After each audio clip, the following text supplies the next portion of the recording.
bersangka baik dengan Tuhannya dalam hal, misal contoh, dia kalau berdoa, dia harus yakin karena Allah yang perintahkan doa, asal dia sudah mengikuti syarat-syarat dan rukun-rukun doa itu. Assalamualaikum warahmatullahi wabarakatuh. Alhamdulillah, wassalatu wassalamu ala rasulillah. Segala puji dan puja kehadirat Allah subhanahu wa ta'ala, juga salawat dan taslim kepada Nabi besar Muhammad sallallahu alaihi wa alihi wa sahbihi wasallam. Semoga pada hari ini Allah subhanahu wa ta'ala memanjangkan umur kita di atas ketaatan kepadanya, serta juga Allah subhanahu wa ta'ala menerima seluruh amal-amal saleh yang pernah kita kerjakan, yang sedang kita kerjakan, yang akan kita kerjakan sampai menjelang ajal datang dengan pahala yang sempurna. Dan semoga saja semua dosa-dosa, sengaja tidak sengaja, besar ataupun kecil yang pernah kita lakukan, dimaafkan oleh Allah subhanahu wa ta'ala. Demikian juga dengan kedua orang tua kita, seluruh kerabat kita, bahkan kita memohon agar seluruh muslimin dan muslimat, mukminin dan mukminat yang hidup dan juga yang sudah meninggal, dimaafkan oleh Allah subhanahu wa ta'ala. Serta juga teman-teman sekalian, kita selalu mendoakan agar negara kita terjaga keamanan, persatuan, kesatuan, dan kemerdekaannya. Dan Allah selalu membuat negara kita maju, makmur, serta juga bisa menjadi contoh bagi negara-negara yang lain. Dan Allah karuniakan kita pemimpin-pemimpin yang adil sampai menjelang hari kiamat nanti. Serta semoga Allah menolong saudara kita kaum muslimin yang sedang tertindas dimanapun mereka berada, terutama di Palestina dan khususnya di Gaza. Semoga Allah ikhlaskan niat mereka, terima para syuhada mereka, mulakan Islam di tangan mereka dan tangan kita semua, serta semoga Allah ikut sertakan kita bersama mereka di pahala, baik dengan doa, dengan harta, juga dengan jiwa kita. Dan semoga Allah subhanahu wa ta'ala menyatukan kita semua di surga Firdausnya tanpa hisab. Allahumma amin. Baik teman-teman sekalian, kita akan melanjutkan pada kesempatan ini bedah buku 10 penyebab lapangnya hati. Dan kita sudah membahas ini pada pertemuan yang lalu. Sebenarnya tema ini tepatnya hari Kamis. Dan memang di hari Kamis inilah kita membedahnya. Hanya saja biasanya dulunya ya kita membedah buku yang sudah kita selesaikan. Alhamdulillah 30 amal penyebab pelebur dosa. Dan kali ini kita sudah pindah ke buku baru bagi teman-teman yang mengikuti episode-nya dan sempat ketinggalan episode pertama yang lalu. Kita sudah pindah ke buku kecil, judulnya 10 penyebab lapangnya dada. Dan insya Allah kita akan masuk pada kesempatan ini penyebab yang kedua, yaitu bersangka baik kepada Allah subhanahu wa ta'ala. Saudaraku seiman, ada satu amalan hati yang sedikit difahami oleh kaum muslimin. Bahkan ini bisa menjadi satu pondasi dasar dari setiap amal soleh yang kita kerjakan sehingga diterima oleh Allah subhanahu wa ta'ala. Dan juga pondasi dasar agar seluruh dosa-dosa yang kita mohon ampunannya kepada Allah dimaafkan. Siapa yang tidak ingin teman-teman sekalian amal solehnya diterima oleh Allah subhanahu wa ta'ala semuanya. Dan siapa juga yang tidak ingin semua dosanya dan kesalahan dimaafkan sehingga fasilitas yang tertahan dari dosa-dosa yang pernah dilakukan kembali Allah berikan, dari kesehatan, dari keturunan, dari kebahagiaan, dunia dan akhirat, terpenuhi kebutuhannya dunia akhirat, serta juga segala hal-hal yang menyebabkan datangnya hukuman ya, dari dosa-dosa tersebut juga terhilangkan. Misalnya kesengsaraan, penderitaan, ujian yang berat di dunia, serta siksa kubur, siksa di neraka nanti di akhirat, hilang. Tentu semua orang akan mengatakan, saya mau. Nah ini poinnya. Yang sedang kita bahas adalah poin yang merupakan pondasi dasar daripada amal-amal soleh kita diterima, serta juga dosa-dosa kita dimaafkan. Itulah prasangka baik kepada Allah subhanahu wa ta'ala. Awalnya saya akan berikan dulu kronologisnya teman-teman sekalian. Kita harus tahu pondasi agama kita seluruhnya ya. Pondasi dasar seluruhnya. Kalau tadi kita bicara nanti salah satu substansialnya. Pondasi dasar seluruh agama kita adalah keyakinan. Kalau kita harus yakin kalau Allah subhanahu wa ta'ala memang ada, walaupun Allah tidak nampak dengan mata kita. Karena terlalu banyak realita di depan mata kita yang terbukti kalau Allah memang pencipta. Adanya langit dan segala macam yang ada di sana, dari bintang-bintang, pergantian siang malam, burung yang berterbangan, awan, hujan yang turun di antara awan-awan tersebut, ya. Kemudian juga yang ada di bumi, ya, misalnya apa saja ragam tumbuh-tumbuhan, beragam macam buah-buahan, ya. Kemudian daratan, lautan, terus jenis hewan-hewan dengan segala macam jenisnya. Dari serangga yang kecil sampai hewan-hewan yang paling besar. Di darat misalnya gajah, di lautan misalnya ikan paus. Dengan segala macam karakternya, dengan segala macam sistem pencernaan, sistem pembelaan ya, dininya, kemudian populasinya dan segala macam. Begitu juga dengan manusia misalnya. Kita sendiri dalam diri kita ini Allah mengatakan wa fi anfusikum afala tubsirun, dalam diri kalian sendiri apakah kalian tidak melihatnya. Jadi memang tanda-tanda kebesaran Allah Subhanahu wa taala, mata kita bisa melihat. Sekarang Anda melihat dan mengikuti acara ini, saya pun bisa melihat ke kamera misalnya, dan saya bisa melihat teman-teman atau kita melihatlah di sekitar kita, mata kita bisa berfungsi. Semua tanda kebesaran yang luar biasa. Dari mana mata ini, gitu kan? Siapa yang mengatur sistemnya, urat-uratnya, ya, kemudian kadar cahaya yang bisa ditangkap oleh mata sehingga mata bisa memantulkannya kembali dan kita bisa melihat. Kemudian telinga yang ada gendang kecil saja, tapi kita bisa mendengar suara-suara yang sampai kepada kita. Begitu juga dengan hidung kita, dengan seketika bisa membedakan wangi dan busuk. Lidah kita bisa membedakan manis, asam seketika, ya. Dan segala macam hal kita bisa, pada saat kita lapar, kita rasakan ingin makan. Siapa yang membuat lapar itu? Siapa yang menciptakan kita? Siapa yang menciptakan lapar itu? Dan siapa yang mengajar kita atau mengarahkan sistemnya harus makan? Nggak bisa kepada yang lain, gitu kan? Begitu juga dengan haus. Seperti sekarang kita lagi puasa, misalnya di siang hari Ramadan, kita bisa rasakan rasa haus. Kita bisa merasakan rasa haus, teman-teman sekalian. Nah, dengan merasakan rasa haus ini, kita terarahkan minum, ya, supaya dahaga kita bisa hilang. Nah, ini luar biasa. Sistem kan, yang mau nggak mau kita harus ikutin. Nggak bisa dengan haus kita alihkan ke yang lain, atau kita lapar kita alihkan ke yang lain. Karena kalau kita alihkan ke yang lain tetap akan lapar, tetap akan haus misalnya. Itu juga pada saat mengantuk. Siapa yang ciptakan kita? Siapa yang ciptakan ngantuk itu? Dan kemudian siapa yang mengarahkan kalau ngantuk itu harus tidur? Nggak bisa kita ganti dengan yang lain. Misalnya kita kalau ngantuk kita makan misalnya. Nggak bisa. Atau kalau kita lapar kita tidur. Tetap bangun nanti akan lapar. Dan seterusnya. Fungsi-fungsi sekian banyak organ-organ di tubuh kita ini, yang mungkin kalau kita rinci hal satu tuh sudah menjadi kajian ilmiah yang sangat besar dan penelitian yang sudah banyak dilakukan oleh para ilmuwan di bidangnya. Maka semua itu teman-teman sekalian menunjukkan memang ada pencipta. Tidak pernah ada yang bisa mengatakan, oh saya menciptakan kuping manusia. Suruh buktikan. Misalnya, atau dia kalau kupingnya sakit bisa nggak dia obatin, atau dia ganti dengan kuping sendiri dengan mencopotnya, dia buat kuping lagi, dia nggak bisa lakukan itu. Berarti menandakan memang wujud ada pencipta, dan hanya Allah Subhanahu Wa Taala yang memang pantas untuk dijadikan sebagai Tuhan, dengan mengikuti dan melihat bagaimana utusannya para nabi-nabi menyampaikan ajaran, dan juga kitab-kitab yang diturunkan dari langit seperti yang kita yakini Al-Quran, semuanya berisikan maslahat dan panduan hidup yang benar. Semua diperintahkan dalam agama Allah,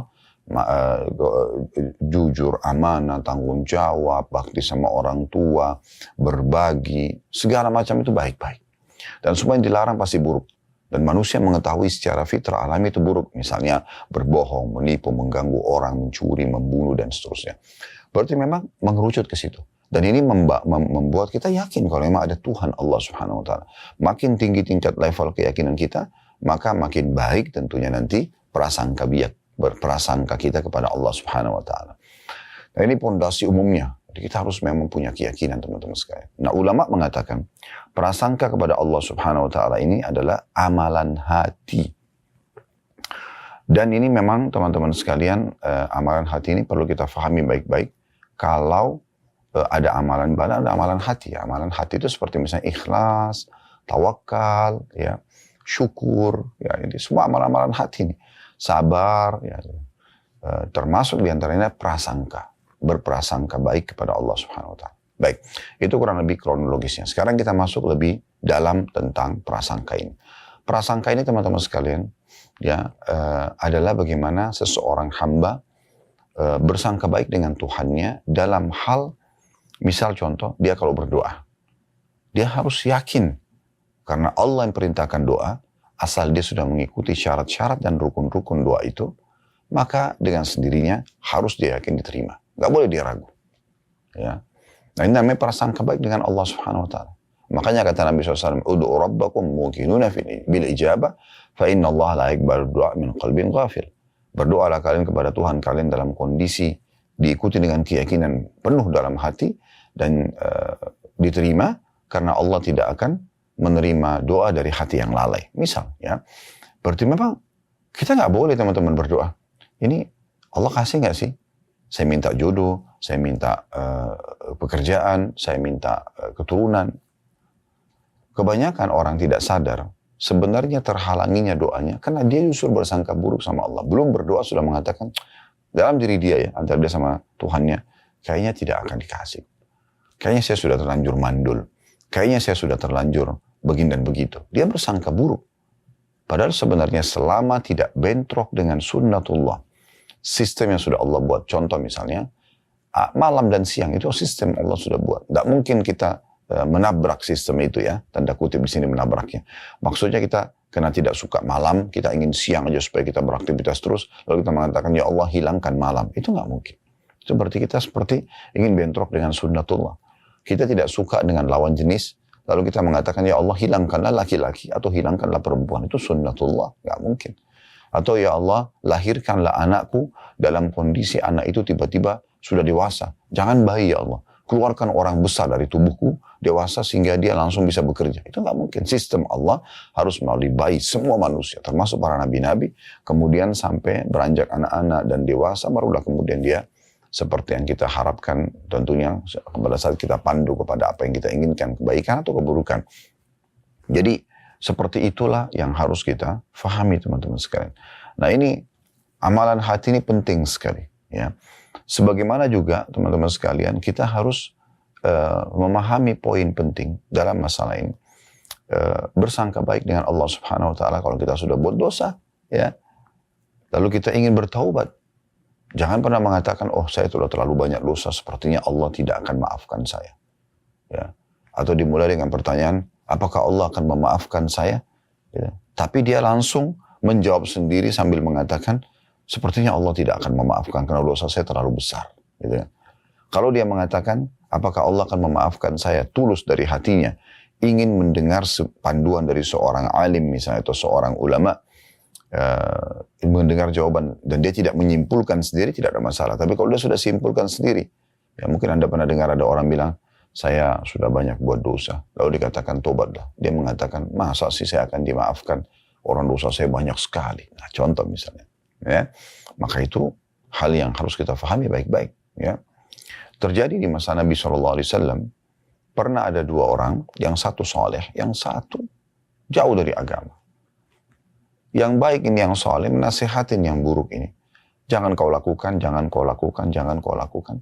Tapi orang yang melakukan ini, dosa ini masih tetap melakukannya. Seperti umumnya orang mungkin hatinya masih belum mendapatkan hidayah. Maka dia pun main menolak sajalah. Ya, akhirnya yang soleh ini karena tidak sabaran, dia langsung mengatakan, sepertinya Allah tidak akan memaafkan kamu. Maka di saat itu Allah Subhanahu Wa Taala berfirman ya kepada Nabi Muhammad SAW, siapa orang ini? Berani-beraninya dia mendahului aku, ya, dengan mengatakan Allah tidak akan memaafkan kamu. Nabi-nabi pun tidak ada yang berani mengucapkan itu. Tapi orang ini berani mengucapkan, seakan-akan dia langsung bersangka buruk kepada Allah kalau Allah tidak akan maafkan orang seperti kamu. Maka yang terjadi Allah SWT mengatakan, katakan hai Muhammad bahwasanya amal-amal dia, orang ini sudah saya hapuskan, justru orang yang berdosa saya maafkan kesalahannya. Jadi Allah SWT adalah zat yang maha baik, yang maha adil, yang maha dermawan, maha segala-galanya. Jadi kita bersangka baik kepada Allah SWT. Sebesar apapun dosa Anda. Allah menyebutkan dalam surah Az-Zumar, surah nomor 39 ya. Salah satu ayatnya, Kul ya ibadiyalladzina asrafu ala anfusihim la taqnatu min rahmatillah. Innallaha yaghfiru dzunuba jami'a. Al-ayah yang artinya, katakan hai Muhammad kepada hamba-hambaku yang sudah melampaui batas. Sudah luar biasa dosa-dosa yang dilakukannya. Sudah melampaui batas mungkin tidak umum manusia kerjakan. Sudah terlalu banyak membunuh, terlalu banyak memerkosa, terlalu banyak mencuri, terlalu banyak segala macam. Katakan, jangan kalian putus asa dengan rahmat Allah. Sungguhnya Allah mengampuni semua dosa-dosa. Ya. Allah itu maha pemaaf. Sangka baik dengan Allah Subhanahu Wa Taala. Itu juga dengan Anda beramal soleh. Anda kalau beramal soleh, Anda sangka baik dengan Allah Subhanahu wa Ta'ala. Sangka baik, teman-teman sekalian. Kalau Anda sudah memenuhi semua syarat-syarat ibadah itu, sholat misalnya, sudah ikutin semuanya. Memang sudah tutup aurat, masuk waktunya, mengikuti gerakannya, bacaannya, semua Anda ikutin. Anda jauhi hal-hal yang membatalkannya. Anda harus yakin dan sangka baik kepada Allah, Allah sudah terima. Ya, cuman memang ada amalan hati yang lain, yaitu ikhlas di sini. Ya.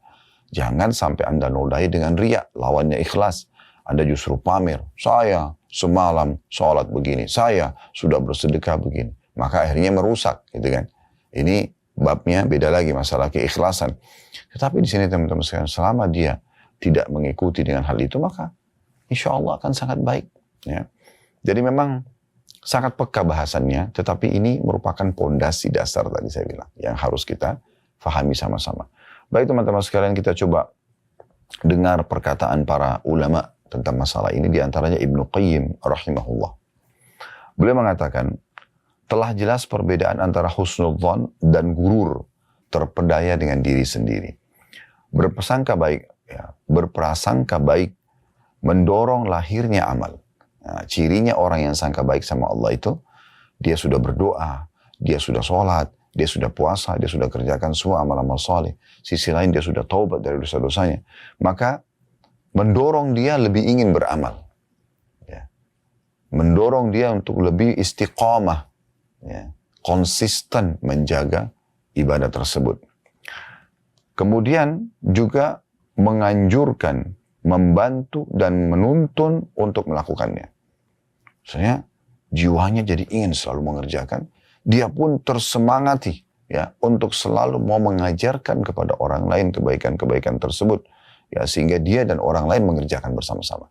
Anda pernah lihat nggak ada orang yang pernah ahli maksiat, kemudian dia taubat. Setelah dia taubat, dia berubah total. Bahkan dia menjadi seorang dai. Ya. Dia bukan cuma sekedar meninggalkan zinanya, bohongnya, ribanya, membunuhnya dan segala macam. Tapi dia coba untuk menjadi orang yang lebih baik. Saya bertemu dengan beberapa orang mu'allaf ya. Bahkan sempat menjadi tokoh-tokoh dunia mereka. Yang badannya penuh dengan tato, yang dulunya jauh sekali tidak mengerti agama. Dari agama Nasrani Katolik dan dari Protestan. Itu hari kedatangan dari Inggris, kedatangan dari Amerika. Dan kita ketemu ngobrol gitu ya. Dan ternyata mereka-mereka tuh cara ungkapinnya, saya sadar benar kalau dulu saya itu salah. Sekarang saya ingin perbaikin. Dan saya ingin coba untuk menawarkan dan menjelaskan kepada orang, kalau ini kenikmatan loh. Saya sudah merasakan kenikmatan dunia dulu yang salah. Sekarang saya nikmatin ibadah dan ini kenikmatan yang tidak terhingga. Sehingga orang lain mau mengerjakan seperti saya. Ini luar biasa. Dan inilah yang dicontohkan oleh orang-orang yang terdahulu dari kalangan sahabat Nabi. Bagaimana para sahabat Nabi pada saat mereka bertobat seperti Ikrimah bin Abi Bakar, Ikrimah bin Abu Jahal radhiyallahu anhu. Ayahnya Abu Jahal, Fir'aun yang mati meninggal dalam keadaan kafir. Dia pun dulu benci Islam. Tapi pada saat pembebasan kota Mekah, dia masuk Islam. Dan setiap kali lihat Al-Quran dia nangis. Dia menangis. Dan dia mengatakan, ini perkataan Tuhanku yang aku lalaikan. Ya, kemudian dia mengatakan, ya Rasulullah, dulu sebelum saya masuk Islam, saya sangat benci dengan Islam.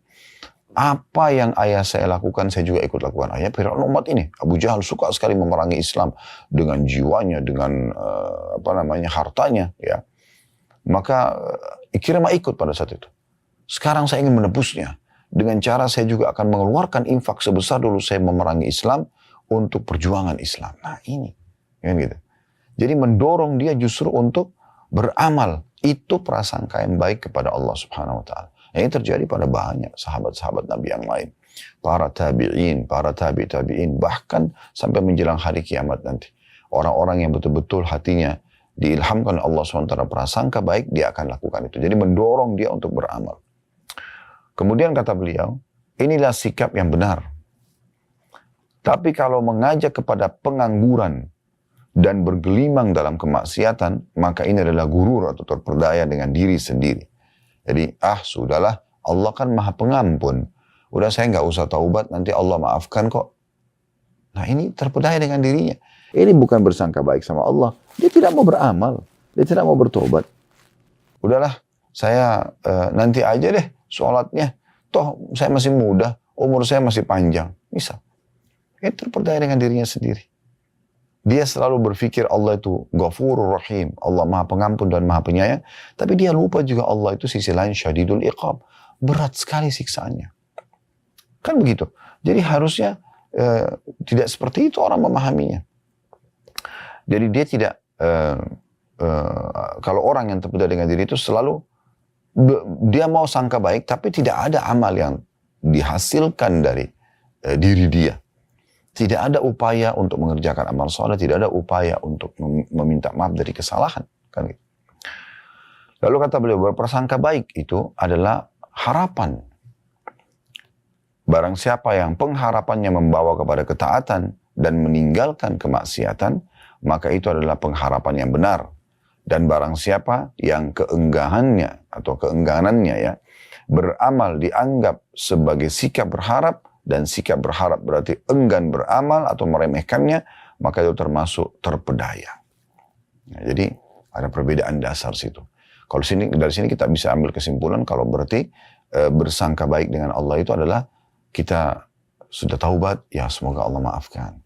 Kemudian kita amal saleh, semoga Allah terima. Nah, gitu ya. Lalu terus kemudian mendorong kita selalu ingin konsisten menjaga amal saleh itu, konsisten untuk menjaga taubat kita. Syekh Shalih Al-Fauzan hafidhahullah berkata, prasangka yang baik kepada Allah seharusnya disertai dengan meninggalkan kemaksiatan. Tinggalkan dosanya. Jangan justru, sudahlah Allah Maha Pengampun, gak apa-apa deh. Gitu. Salah, bentrok dengan persangka baiknya. Gitu kan. Sangka baik itu harusnya membuat orang jadi, Allah Maha Baik kok. Harusnya saya juga berbuat baik dong. Allah Maha Baik kok. Masih bisa memberikan saya kesempatan tobat. Maka saya menjaga tobat ini. Nah, itu yang benar. Lalu kata beliau, saya ulangi kata Syekh Shalih Fauzan rahimahullah, beliau seorang ulama di Saudi tentunya, prasangka yang baik kepada Allah seharusnya disertai dengan meninggalkan kemaksiatan. Kalau tidak, maka itu termasuk sikap merasa aman dari azab Allah. Ini dosa besar yang lain lagi. Ya. Dia merasa Allah tidak akan hukum dia. Ini bahaya. Dia malah menganggap remeh siksaan Allah yang Allah sudah ancamkan di jenis dosa yang dia lakukan. Ya. Terlebih lagi kalau orang sampai melampaui batas dengan cara berbangga dengan dosa-dosanya. Dia menceritakan sama teman-temannya dosa yang dia lakukan. Subhanallah. Ini yang kata Nabi SAW dalam sebuah hadis. Ada seorang hamba yang Allah Subhanahu Wa Taala sudah tutupi perbuatan dosanya semalaman. Lalu kemudian dia sebarkan pelanggarannya itu. Ini termasuk mujaharah bil maksiyah. Memamerkan kemaksiatan. Ini lebih cepat siksaan Allah datang kepada mereka. Seharusnya kalau Allah tutupin aib Anda, kesalahan Anda, maka Anda bersyukur kepada Allah Subhanahu Wa Taala justru dengan menutupinya, bertobat dan menutupinya, tidak menceritakan pada orang lain. Lalu kata Syekh Shalih Fauzan lanjutannya, prasangka baik kepada Allah harus disertai dengan melakukan sebab datangnya kebaikan dan sebab meninggalkan kejelekan. Itulah pengharapan yang terpuji. Jadi maksudnya, ya dia coba lebih dalami lagi ilmunya supaya dia lebih semangat mengerjakan amal saleh tersebut. Dia coba berkumpul dengan komunitas yang baik sehingga hanya memotivasi dia untuk mengerjakan amal saleh tersebut, dan dia coba bertobat dari dosanya dan dia meninggalkan segala fasilitas yang bisa membuat dia mengulangi dosa tersebut. Sedangkan prasangka baik kepada Allah, selanjutnya kata beliau, sedangkan prasangka baik kepada Allah dengan meninggalkan kewajiban dan melakukan yang diharamkan, maka itu adalah pengharapan yang tercelah. Itu termasuk sifat merasa aman dari makar Allah. Nah, jadi sudah kita bisa lihat di sini bagaimana para ulama kita sudah menjelaskan, Ibnu Qayyim rahimahullah dan Syekh Shalih Fauzan, kita jangan menyalahfahami tentang masalah prasangka baik ini, ya, sehingga akhirnya tidak mendorong kita beramal, dan itu berarti orang gurur saja, orang hanya terpedaya dengan dirinya sendiri, ya. Kemudian kita coba lebih dalam ya membahas tentang masalah ini, dan saya coba bacakan dulu apa yang dikatakan oleh penulis ya di halaman 13. Sangka baik kepada Allah Azza wa Jalla ialah Anda merasa bahwa Allah akan melapangkan kesusahan Anda. Sangka baik. Karena kita terlilit utang, kita lagi butuh keselamatan dan keamanan, kita lagi apa saja. kita selalu sangka baik kalau Allah akan melapangkan kesusahan itu. Makin kuat keyakinan Anda, Allah akan tolong Anda, ya maka makin mudah pertolongan itu datang. Kemudian menghilangkan duka hati Anda, kata penulis. Ya, selama kita sedih segala macam dan kita kembali kepada Allah, kita harus yakin Allah akan hilangkan duka itu. Selagi hamba bersangka baik kepada Rabb-Nya, maka Allah Azza wa Jalla membukakan berbagai keberkahan untuknya dari arah yang tidak disangkanya. Ya. Karena itu, wahai hamba Allah Azza wa Jalla, hendaklah Anda bersangka baik kepada Rabb Anda, ya niscaya Anda akan melihat dari Allah sesuatu yang menggembirakan Anda. Seperti sederhana sekali teori ini ya, tapi siapa yang menerapkannya? Dan syaitan masuk di situ untuk membuat kita selalu sangka buruk dengan Allah Subhanahu wa taala. Tapi ingat tadi, poin penting ya, di awal tadi kita itu sebelum apa yang kami jelaskan sekarang yang sudah kami sampaikan, jangan gurur. Kita harusnya sangka baik sama Allah itu yang mendatangkan dorongan yang kuat untuk beramal saleh. Dorongan yang kuat untuk meninggalkan dosa. Nah, gitu. Tapi kalau kita tetap saja lalai dari kewajiban-kewajiban, kita terus-terus dalam dosa, dan kita mengatakan saya sangka baik sama Allah, ini bukan sangka baik tapi ini gurur. Terpedaya dengan dirinya sendiri. Ini adalah permainan syaitan. Lalu kemudian penulis mengangkat hadis yang sangat masyhur berhubungan dengan ini adalah sabda Nabi SAW dari hadis Abu Hurairah radhiyallahu anhu. Allah Subhanahu wa taala berfirman, qala Allah taala, ana inda dhanni 'abdi bi, saya sesuai dengan prasangka hambaku, kata Allah. In dhanna bi khairan falahu, jika dia bersangka baik, ya maka ia akan mendapatkan kebaikan itu. Wa in dhanna syarran falahu, dan jika dia bersangka buruk, maka dia pun akan mendapatkan keburukan tersebut. Ya, hadits ini diriwayatkan Ahmad dan juga Ibnu Hibban. Ini yang ditulis oleh penulis cuma sedikit saja, kurang lebih 2 paragraf ya, kurang lebih. Dan seperti biasa kita lebih panjang lebar menjelaskan masalah itu. Dalam hadis yang lain, kita ini tambahannya ya, yang mirip dengan ini.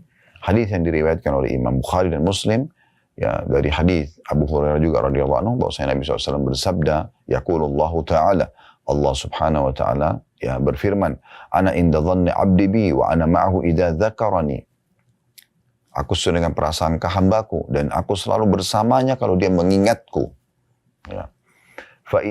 Fa in dzakarani fi nafsi dzakartu fi nafsi. Kalau dia mengingatku dalam dirinya, aku juga akan ingat dia dalam diriku. Wa in dzakarani fi mala'in dzakartu fi mala'in khairin min. Kalau dia menyebut aku dan mengingatku di tempat keramaian, maka aku juga akan menyebutnya di tempat ya keramaian yang lebih baik daripada mereka, maksudnya komunitas para malaikat. Wa in taqarraba ilaihi shibran taqarrabtu ilaihi dhira'an. Dan bila hamba itu mendekatkan diri kepadaku 1 jengkal saja, sedikit berupaya untuk amal saleh, sedikit berupaya untuk taubat, yang meninggalkan dosa, maka aku akan dekatkan diri kepadanya dengan sehasta. Wa in taqarraba ilayya shibran taqarrabtu ilaihi dhira'an. Ya. Maaf. Wa in taqarraba ilayya dhira'an taqarrabtu ilaihi ba'an. Dan kalau dia mendekatkan diri kepadaku sehasta, maka aku dekatkan diri kepadanya sedepah. Wa in atani yamshi ataitu harwalah. Kalau dia datang kepadaku sambil berjalan, aku akan datang kepadanya sambil berlari kecil. Artinya Allah Subhanahu wa ta'ala memang menyukai hamba-hambanya yang ingin mendekatkan diri kepadanya. Allah mau kita manja, saudaraku seiman. Allah mau kita manja. Kenapa kita tidak manja dengannya? Kalau Anda misalnya berdoa kepada Allah SWT dan Anda belum mendapatkan hasilnya, jangan lupa hadis Nabi SAW. Hadis yang sangat masyhur, di mana Nabi SAW mengingatkan kepada kita, kalau ya seorang hamba itu berdoa, maka dipastikan akan melalui salah satu dari 3 tahapan. Akan melalui salah satu dari 3 tahapan. Yang tahapan ini sangat masyhur. Ya, kata Nabi SAW dalam hadis ya, di masalah ini, ma min muslimin yadu bida'watin laisa fiha ithmun wala qati'atur rahim. Tidak ada seorang muslim yang berdoa kepada Allah ya, yang tidak ada dosa dalamnya dan tidak memutuskan hubungan silaturahim, illa a'tahu Allahu biha ihda thalath. Kecuali Allah akan berikan dia melalui salah satu dari 3 tahapan. Imma an tu'ajjal lahu da'watuhu, Allah memberikan langsung jawaban doanya. Misalnya Allah sembuhkan saya, maka Allah langsung buat dia bertemu dengan dokter yang tepat, mengkonsumsi isi resep yang tepat, kemudian sembuh. Gitu kan. Wa imma an yaddakhiraha lahu fil akhirah, atau Allah akan simpankan yang dipanen dalam bentuk pahala pada hari kiamat nanti. Jadi tidak ada yang sia-sia di sisi Allah, ya. Sebagaimana Allah katakan dalam firman-Nya, Inna Allah la yadhlimu mithqala dzarrah wa in taku hasanatan yudha'ifha yu'ti min ladunhu ajran 'azima. Allah tidak akan menzalimi seperti biji sawi pun. Kalau itu amal soleh yang dikerjakan, maka Allah akan berikan dari sisinya balasan yang besar. Wa imma yasrifa anhu minas su' mithlaha, ya. Atau Allah akan menghilangkan keburukan yang akan menimpahnya, ya, yang selevel dengan doa yang diharapkan. Misalnya dia minta keselamatan dunia, maka masalah dunia akan hilang. Dia minta keselamatan akhirat, maka masalah di akhirat akan terangkat, ya. Seperti itu. Lalu ada seorang sahabat sempat mengatakan, ya, di akhir hadis, qala idzan nukthir. Kalau kata sahabat, ya Rasulullah, kalau gitu kita perbanyak, ya. Maksudnya memperbanyak doa. Qala Allahu akthar. Maka kata Nabi SAW, Allah akan lebih banyak lagi mengabulkan doa-doa kalian. Kalau kalian memperbanyak doa, maka Allah juga akan lebih banyak memberikan. Artinya berdoa silakan. Manja, sangka baik, mohon, merengek. Ibnu Qayyim rahimahullah pernah, subhanallah, melihat seorang anak kecil lagi dimarahin oleh ibunya, kemudian saking marahnya sang ibu nih, anaknya dikeluarkan dari pintu rumah, lalu ditutup pintu tersebut. Tentu sikap ini kurang baik. Tetapi teman-teman sekalian, kita bisa ambil pelajaran penting di sini dari statement Ibnu Qayyim, bukan dari sikap ibu tersebut. Maka anak itu nangis-nangis, rengek-rengek, minta maaf sama ibunya supaya ibunya bukakan kembali pintu.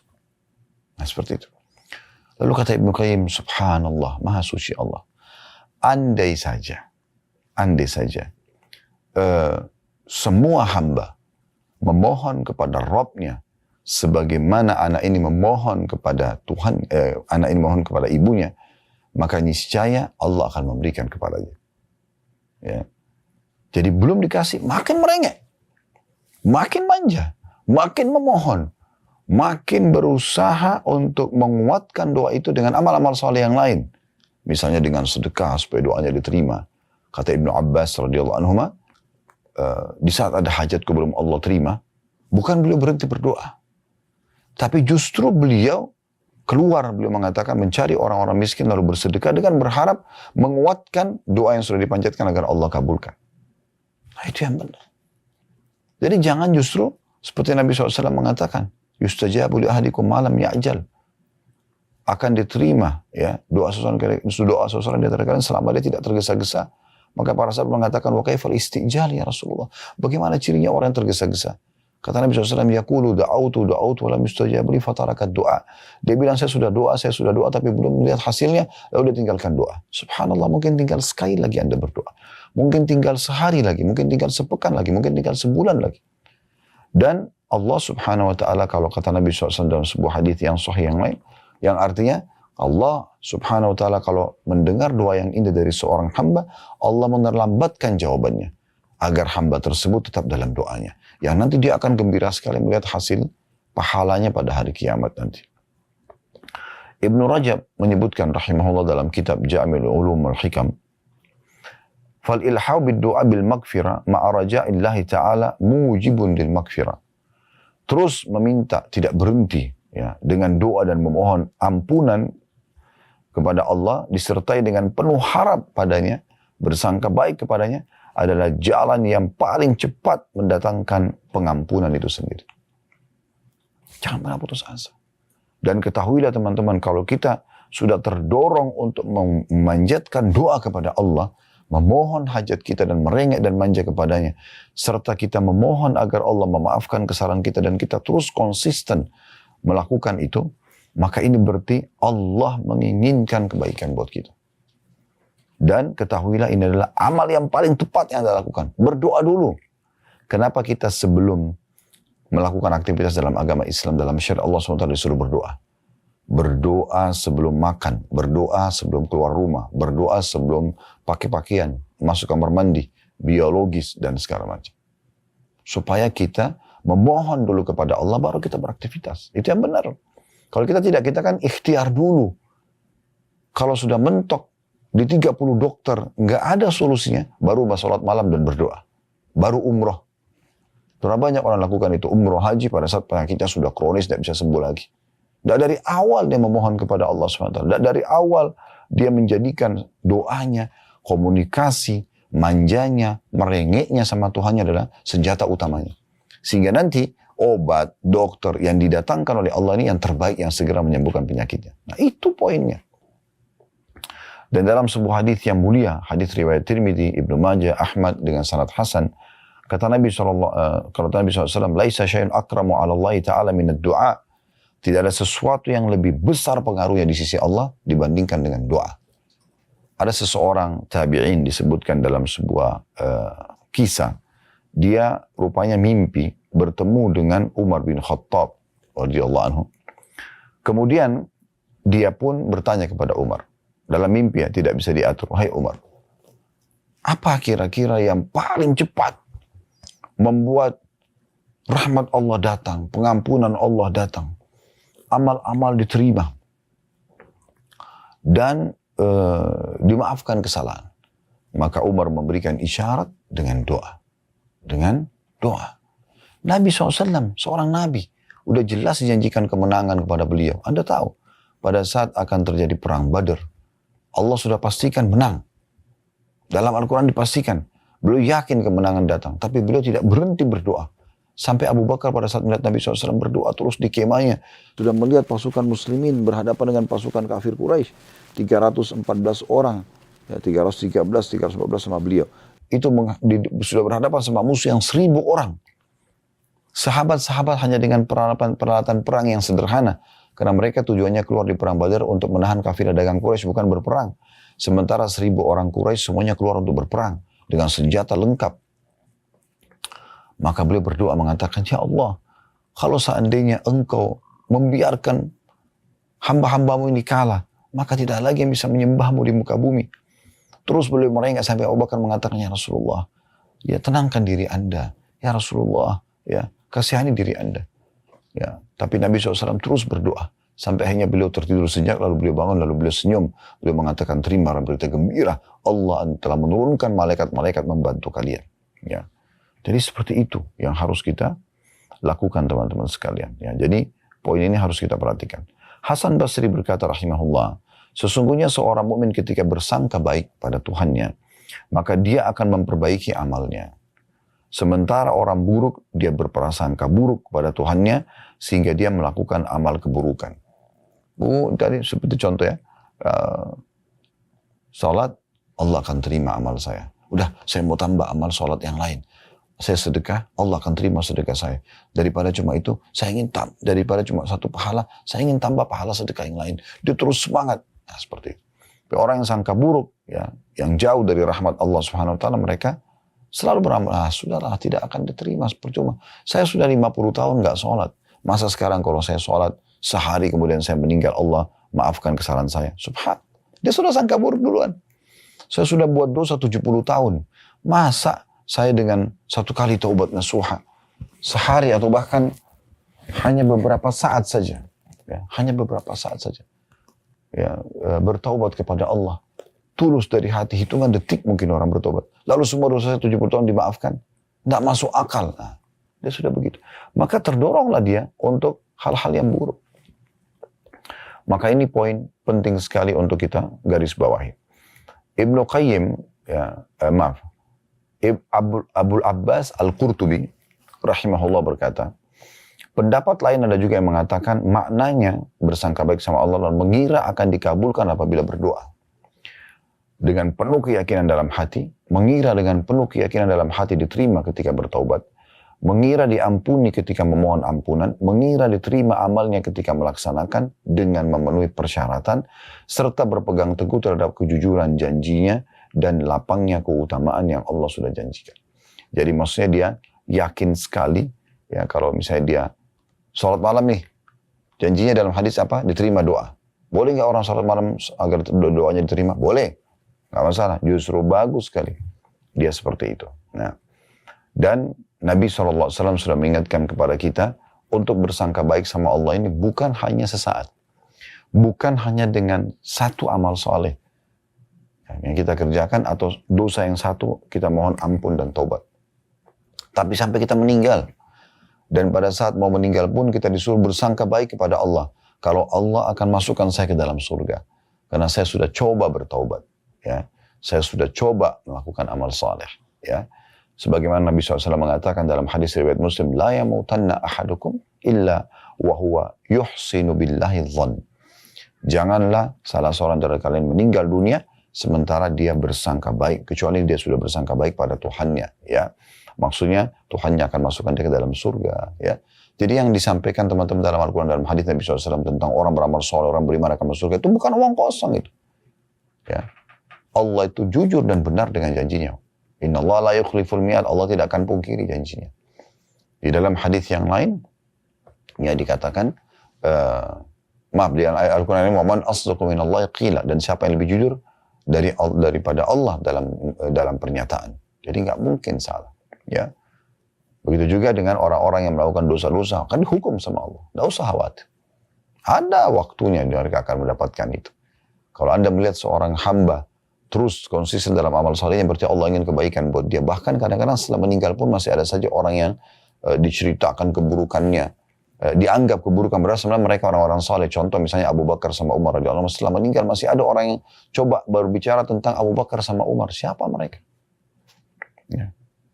Orang tidak paham, maka ada beberapa tabi'in datang kepada Aisyah dan mengatakan, wahai Ummul Mukminin, sebenarnya bagaimana kami bisa memahami ini? Ada saja orang yang membicara keburukan tentang Abu Bakar sama Umar, padahal mereka tidak buruk. Mereka adalah orang-orang yang baik, mereka mertua Nabi, mereka orang-orang saleh. Aisyah sambil senyum mengatakan, sungguhnya Allah hanya mau menambahkan pahala buat mereka. Gitu kan? Dengan cara itu. Jadi memang Allah Subhanahu wa Ta'ala punya cara dalam memberikan hamba-hambanya kebaikan-kebaikan itu. Begitu juga banyak orang yang subhanallah di saat hidupnya dia melakukan dengan penuh prasangka baik dengan Allah dan dengan semangat dia mengerjakan amal soleh, maka Allah nukil kisah-kisah mereka setelah mereka meninggal supaya jadi pelajaran buat manusia. Baik kisah mereka beramal soleh atau kisah mereka meninggalkan dosa-dosa. Dalam kitab Al-Mawsu' Al-Fiqhiyah di jilid 10 halaman 220 dikatakan tentang makna hadis tadi ya, yang hadis riwayat Muslim, la yamutanna ahadukum illa wa yuhsinu dhannu billah, atau ya wa huwa yuhsinu billahi dhann. Janganlah salah seorang dari kalian meninggal dunia kecuali dia bersangka baik sama Tuhannya.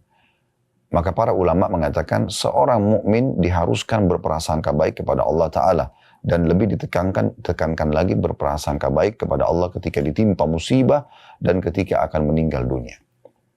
Ya, kalau musibah sedang datang, dia bersangka baik sama Allah. Musibah ini akan hilang, dia tinggal introspeksi diri dan mengambil pelajaran. Sakitnya akan sembuh, ya, masalahnya akan selesai. Tidak boleh dia sangka buruk sama Allah. Bukan belum hari ini, besok. Belum besok, lusa. Terus saja dia mendekatkan diri kepada Allah Subhanahu wa Ta'ala, terus dia introspeksi diri. Maka insya Allah akan selesai urusan. Ya. Berapa banyak permasalahan hidup kita yang sudah selesai? Kenapa Anda lupa semua pengalaman hidup Anda yang sekian tahun dan berapa kali Anda mengalami permasalahan dan selesai, sementara sekarang ada musibah, ada ujian datang lalu Anda tidak sangka baik kepada Tuhan Anda. Kalau ini akan selesai. Caranya sederhana, tinggal introspeksi diri. Jangan curhat ke sana sini, hanya kepada Allah SWT. Wudu, sholat, taubat, mohon kepada Allah diberikan petunjuk.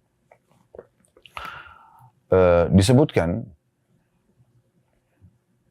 bahwasanya seorang ulama mengatakan dianjurkan bagi orang yang akan meninggal dunia bersangka baik kepada Allah Ta'ala. Berprasangka baik kepada Allah meskipun sangat dianjurkan ketika mau meninggal dunia dan dalam kondisi sakit, akan tapi sepantasnya seseorang senantiasa ya, bersangka baik kepada Allah ya, walaupun dalam kondisi genting. Maksudnya memang ini sangat ditekankan. Walaupun dia sudah sakit parah, walaupun dokter sudah memvonis tidak bisa sembuh, walaupun ini dia tetap disangka baik kepada Allah. Ya, Allah akan sembuhkan saya. Allah akan berikan saya pahala besar dari sini, dari ujian ini. Nah, seperti itu ya. Sebagaimana disebutkan oleh Imam Nawawi rahimahullah dalam syarah sahih Muslim beliau.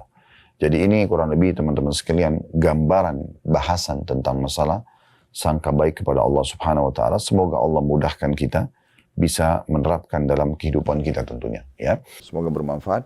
Subhanakallah wa bihamdika asyhadu an la ilaha illa anta astaghfiruka wa atubu ilaik. Wassalamualaikum warahmatullahi wabarakatuh.